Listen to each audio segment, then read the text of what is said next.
January 10th, Pleasant Ridge City Commission meeting to order. May we stand for the Pledge of Allegiance?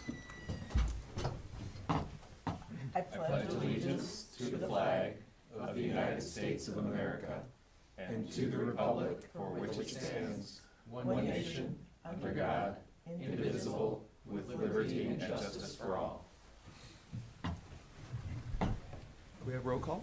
Commissioner Budnick. Commissioner Lenko. Here. Commissioner Perry. Yes. Commissioner Schmier. Here. Mayor Scott. Here. Any items for public discussion tonight from the public? Seeing none, I guess we'll go on to general reports. General reports or governmental reports, sorry. I think the biggest news I can report is I just did swearing in of 3 new firefighters yesterday. Oh, nice. So that was very exciting. So we are down to, I have 2 more firefighters in process. And if they pass backgrounds and everything, I'll have 2 more coming on in a couple months. So it's very exciting kind of getting staff back up and going really well. That's awesome. I don't think it's been in Pleasant Ridge, but carbon monoxide alarms have been upticking this year. So just reminding everybody to stay safe. More and more people are having carbon monoxide detectors in their home, which is great because they're doing their job. They're alarming when they should and warning people so they can come check it out. So just remind people, if we ever get snow again, make sure when you're clearing it, don't bury your fire hydrants. Don't block like your exhaust for your dryers and your, furnace, all that, because you need that bad air to go out of your house and not back up into your house. And keep your detectors and trust your detectors. If you have any doubt, call us, let us come out and check. So that's all I got. So. Awesome, thank you. Thank you. Nothing from our police today. And rec. I just have a few things too. The Ridgers and 2023 magnets should have been in mailboxes. They've been online, but they were in mailboxes this week. So that's a great thing. So I just have a couple recaps from the Ridger. The tie-dye party for kids grades 6 K through 6 is February 1st. It's time to register for youth baseball, youth swimming, and youth soccer. So all of that information is, again, in the Ridger. We do have winter wellness at the community center. Just make sure if anybody needs to use the gym that they're coming to check their fobs during business hours, because we're getting a couple calls that some do expire, their memberships fall off. Some wellness center tags do get demagnetized, and they're trying to use the wellness center fobs after a year or 2 of not going to the wellness center, and then they're calling at like 10 p.m. and saying that they can't get in and if they could help us out. So if you haven't been in a while, if you could just help us out and either call, and we can check that status during regular business hours. That'd be a great help. And then we are hiring for summer jobs. That's day camp counselors, swim team.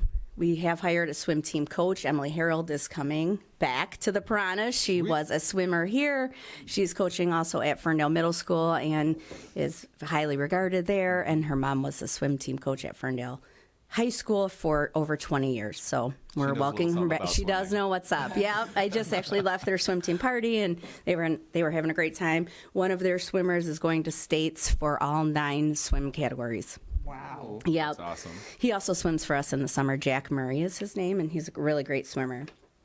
So we're lucky to have her back. This may be the year I join the Guppy class. We'll Yeah. see. We were looking for it. Looking forward to it. And then swim team registration. This is just some of the swag that will be on sale again. There will be flyers like this all over town. So please register by March 30th, so that way Greg is not having a heart attack. Because we have to get swim team shirts, and each swimmer is getting 2 personalized swim team caps this summer. And so that is going to, really have to run on a deadline this year. So What is the deadline, Shawnee? March 30th. 30th, okay. Yep, and all that information's on here. We are getting lots of questions about our non-residents allowed to swim. There are 2 fee structures on here, residents, non-residents. This has all of the dates of the swim team meets. We don't have a home away schedule yet, but at least the dates are locked in and confirmed. And this information is just a flyer that's made out of the Ridger too, so And then the deadline is also on the magnet. So there's lots of ways to get the information. Thank you. Thank you. Thanks. And the ridge will look great. Thank you. Thank you. Yeah, Michelle Yeah. does a really good job. Yeah. And thank you. No problem. There's so much great information in there. Thank you. Yeah, all the groups do a nice job. All right, let's go on to the liaison reports. Commissioner Linko. Yes, thanks, Mr. Mayor. Regarding the schools, I just wanted to, again, promote the e-blast that Superintendent Goodrum puts out, as well as this nice update that came to everybody's mailbox. I hope everybody got it. But it really does outline the key going-ons in the school district and, I guess, to distill the state of the district, so to speak. They're in a good position, but also facing all the same market forces that everyone else is. So, kind of similar to what we were saying in ours. Sure. Anyways, that's the update. All right, thank you. Thank you. On to planning and Commissioner Perry. Thank you, Mayor. The Planning Commission and DDA are scheduled to meet on Monday, January 23rd, 7 p.m. right here at City Hall. We'll let you know if that schedule changes. And that is all I have. Thank you. You're welcome. This is going fast. Yeah. Historical Commission, Commissioner Schmier. Thank you, Mayor. Museum will be open third Saturday of the month, which is the 21st, so 10 until 12. Come check out the museum.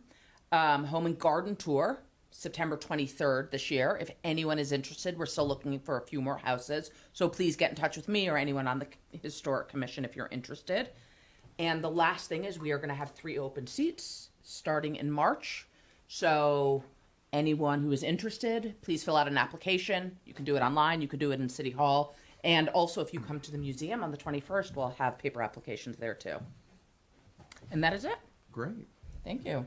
And then for the rec, is there anything that you had for Chris, or you're all set? I did have just one more thing. The Rec Commission meeting is the last Wednesday of the month, which is this, they meet this month, January 25th at 7 o'clock at the Community Center. Thank you. So if we just want to make that known. Okay. Thanks. All right, we'll go on to the consent agenda. I will point out one thing that we've added to the consent agenda this month. There was a lot of discussion, I shouldn't say a lot, some discussion around town, given the recent trends around anti-hate language that exists in the country. We know we've seen a spike around the United States, around anti-hate literature and things. We are fortunate in the United States fortunate in Pleasant Ridge not to have experienced it here to any great degree. Of course, we will occasionally see random things happen around town, as all of the towns around us do. And we just thought it was a good time to update our community policing statement. And as we dug into it, we realized actually it's the policing statement wasn't the right way to handle this. It was probably better to just be very direct about how we feel as a community around anti-hate. So we have a statement that will go on the police website, assuming that the consent agenda is approved, that will express that viewpoint. I'll just read it. It's Jim did a wonderful job of making a just very nice, succinct statement about how we feel about anti-hate. And it reads, we believe that all people must be treated with dignity and respect. We believe in zero tolerance of hateful speech and hateful actions. We stand against hate, violence, injustice, persecution, and discrimination of any kind, be it based on religion, ethnicity, or any other distinction. We are aware of implicit bias and systemic racism and condemn their disparate impact on communities of color. The Pleasant Ridge Police engage in community policing, and we are proud to be part of what makes our community safe, welcoming, and neighborly. We are committed to ensuring these values are not present in Pleasant Ridge. So it's a very simple statement, but it's one of these things where we would say it goes without saying, but sometimes you have to say the things that go without saying, and it's one of those moments. So thank you, Jim, for putting that together for us. And with that, any other words or motion? Mayor, I move that the consent agenda be approved. I second. Other comments? Vote? Commissioner Perry? Yes. Commissioner Schmier? Yes. Commissioner Lenko? Yes. Mayor Scott? Yes. Motion carries. Thank you. Okay, on to dog park lighting. Yes, thank you, Mayor. We are following up on a petition that we received from some of the dog park members to add lighting to the dog park to allow for more hours of use, particularly in these darker winter months. We secured a couple of quotes. There's probably three main options that we're looking at, one of which is DTE. We haven't gotten a formal quote from DTE yet, so I don't have all the details on that. Their process is a little lengthy. But we have DTE. We have an option to install a large 30-foot tall pole with 3 LED spotlight fixtures.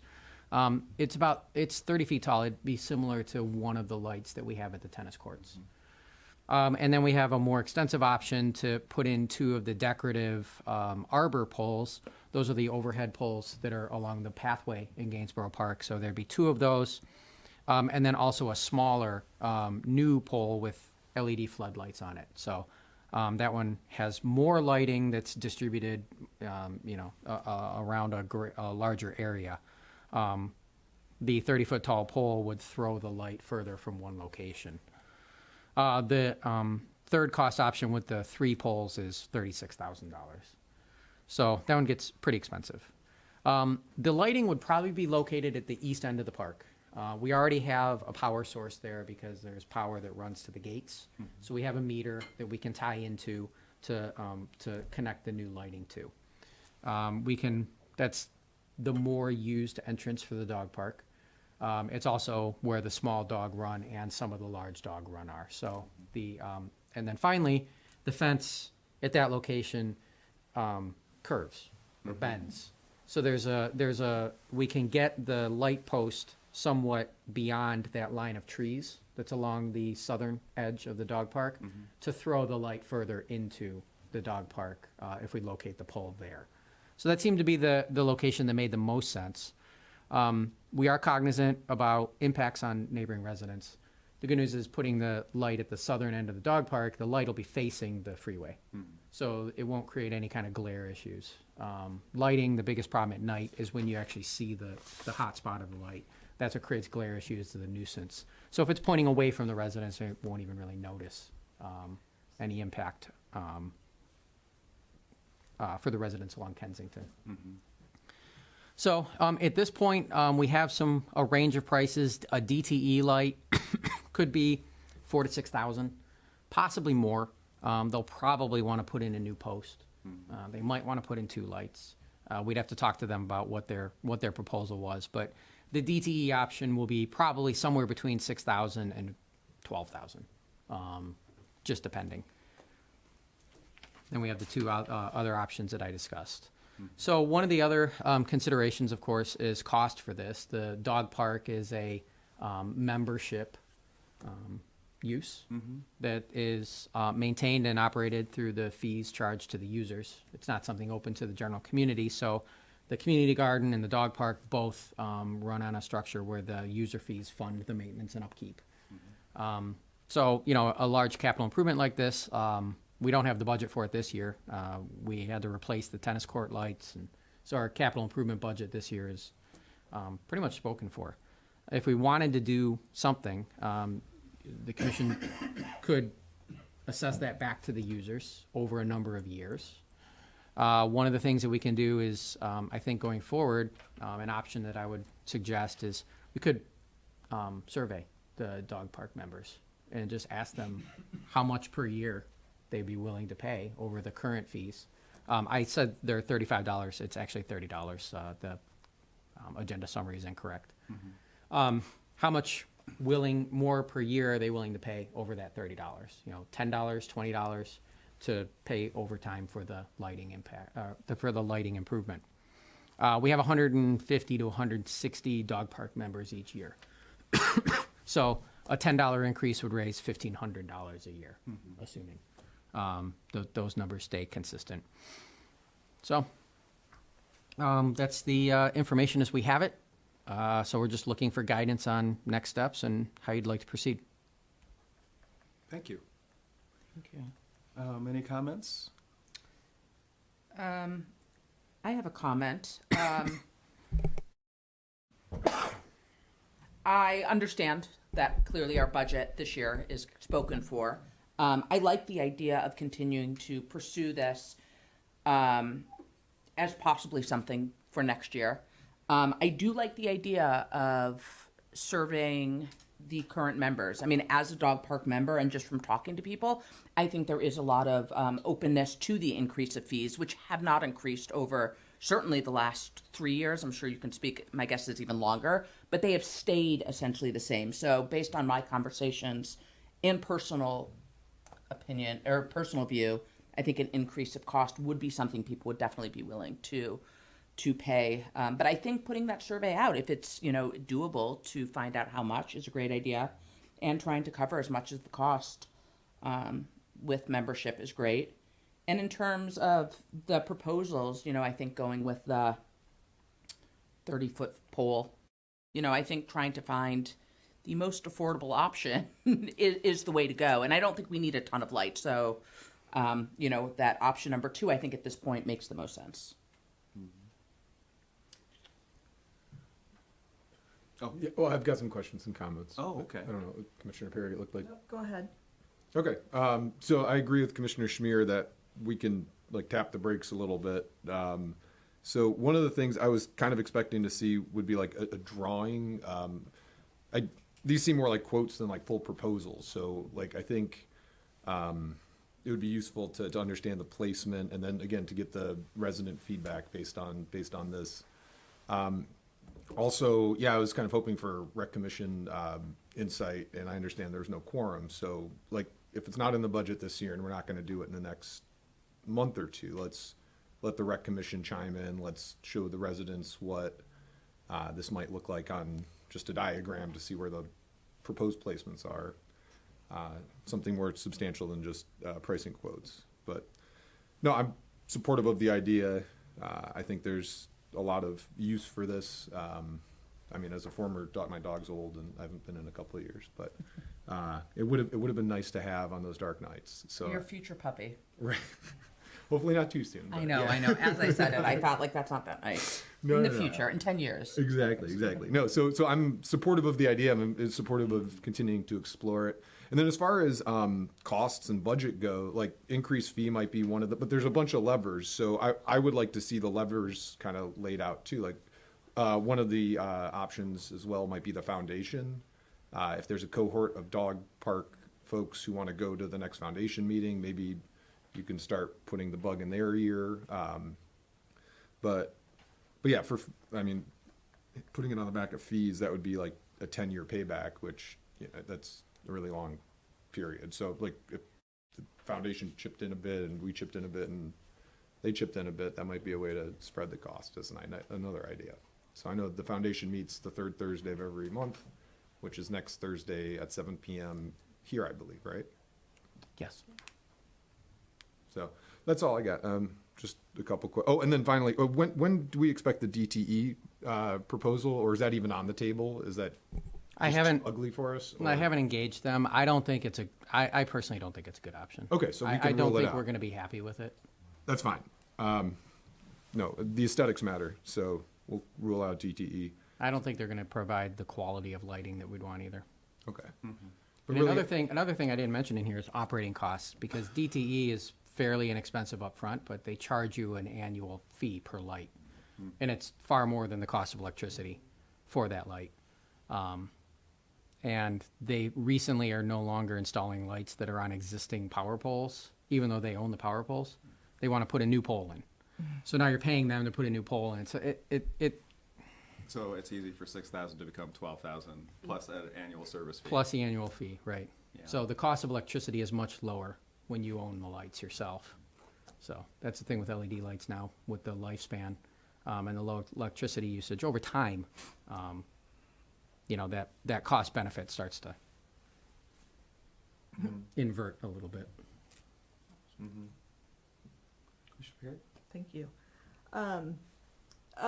Now, I know the rec commission actually did weigh in. There was a survey, and so they all sort of gave their opinions. And I thought, yeah, it was sort of, I think it's a lot sort of what Katie hears, I think, from dog park people and what I hear from a variety of dog park people. You have people sort of all over the board. I like the payback idea. I mean, I think it's, with the maintenance costs, will they be very high if we go outside of DTE? Is it more? It shouldn't be. You know, LED fixtures last a long time. Right. We should be getting at least 15 years out of these. Cool. Particularly since, you know, half the year, the lights really won't be on. Yeah. Right. And so does option 2 definitely have the off-on switch as far as time of day? Yes, absolutely. We can, you know, we can put that on a timer, just like the tennis court lights are. Okay. Yes. All right. Great. Thank you. I think, yeah, these are some great options, and it'll be, yeah, I mean, I think it's like being cost effective with this. I mean, I don't think it has to be a beautiful solution. I think it has to be, you know, a good looking work, you know, a fine working solution, because that's, you know, that's what that area is. It's very much a functional area. So there's some really good options here. Thank you. And the other thing that I keep in mind is that parks are generally open 7 a.m. to 10 p.m. So it's just a few hours of the day that we're talking about. And a few months of the year for a Right. few hours of the day, because in the late spring to early fall, it's already bright from 7 a.m. to at least 9. So we're really just trying to cover those few hours in the winter and fall, early spring, where we know it's dark. And it would just be nice to light it as we do our other park areas. So it makes sense to me that we would pursue some kind of lighting solution. And if the DTE solution becomes expensive because it's DTE, then the middle one just feels like the right thing to do. But not do anything until our next budget year. And then use that time to get more data or to fine tune the pricing. Do you need us to vote on anything, or do you just need that as a direction? Well, may I I want to correct something Commissioner Perry said and then kind of bring it into this, but I didn't say they didn't weigh in. I said they didn't meet. There was no quorum. So that means they didn't have a meeting, they didn't sit down, and they didn't talk about this. So we sent a survey where I think 7 of 9 responded. 3 said no, 3 said yes, and 1 was undecided. So this is why I think it's important for the Rec Commission to actually talk about it. That's the point I was making. Is that do you need their input as a decision in order to move forward, or is it just come here? Does it matter to you? It doesn't matter to me. If we want to, we could survey the dog park membership. I'm curious to know what the dog park members think is a reasonable amount. If it's $20 a year, you know, then that's going to raise $3,000 of payback per year. So we might be looking at a 5-year payback for the improvement. And then, you know, the dog park, it's been kind of, you know, static. It's been the same for quite some time. $20 a year or even $30 a year of increased membership fees might be palatable if they understand that, you know, okay, 4 years, the lights are going to be paid off, and then we'll come back and we'll figure out what the next improvement they want to make is. It could be something that they can, you know, it's sort of actually building in some capital improvement funding into the dog park membership fees. Currently, it just pays for maintenance. Right. You know, dog waste bags, lawn cutting, fixing the fence, you know, just keeping it running. So I don't know. I think I would want to get the dog park membership's input on what that number is, and then we can start to plan. If we know that, you know, $10 is all they want to do, okay, that's one thing. If they know $30, then that's another thing. Maybe at that point, we can go back to the Rec Commission and actually present them with some data and some, you know, actionable feedback. That makes sense to me, that we would send out the survey then, and then that gives us, and as I say, at least from my perspective, we wouldn't want to do anything until the next budget year anyway. So we might need to get the survey out and then have time to affect the next budget. Right. Yeah. Because we're going to have to front load the cost. Right. And then, you know, over time. Right. And this might be an outlier, sorry. But just, please. do we pay insurance, like might lights actually reduce an insurance cost? Do we have any, okay. Now we have broad governmental immunity, so Got it. our insurance costs. I'm just thinking like how you reflect can't that. do flips off the dime, like if you do something like this, you get a little break here. So like if we have the lights and it's safer, okay. Yeah, the insurance and liability game is different for municipalities than it is for private entities. So, Okay. yeah, it won't really move a needle there. Please. So we did a similar type survey with the community garden because for years, people expressed that they would like to be able to store their, the rakes and different things like that. So we approached Jim and we said, we'd like to have this little like garage type thing, but you'd have to have cement and different things. So we started to price it out, but similar type thing. We had to see what the cost was to roll it back onto them, and then all of a sudden everybody really like backed off because they didn't want that cost to go up anymore. And everyone just kind of decided, oh, it's not even really a big deal to carry your stuff back and forth. And so maybe once they hear that the cost may be rolled onto them, it might not be a huge factor anymore. Whether it's $20 for the next 10 years or so. It'd be really interesting to see too, because with the community garden, it was this very similar type thing. All of a sudden, the little shed became a very obsolete and far distant memory once you start talking the actual Right. money in dollar figures. So that could be very well the case too. So Yeah. Let's find out. and we let's can find out. I think we that can is a put good something. next step to, Yeah. to get people involved in the conversation. I'm sorry, one last data point. Again, we're talking and it's kind of like a brainstorm, which is the kind of stuff that might come out when everybody's talking at the rec commission. But the idea of, this, where was I going with that? I'm sorry. No, but the fee, God, I lost it. I'm sorry. Okay, I'll put one in for you. I think what we've heard is everybody is actually in favor of Benchmark pricing, I'm sorry. What other dog parks cost around the area? Like, there's the fancy one in Lake Orion with the lake. So is $60 might not be crazy. I don't know. I don't have dog park memberships, but like understanding what other dog parks charge. That could be something we look into. Okay. Sorry. Oh, no problem. Yeah, I think it sounds like we're all in favor of something. But the survey may tell us that even though we're in favor of it, the appetite at cost Right. goes down.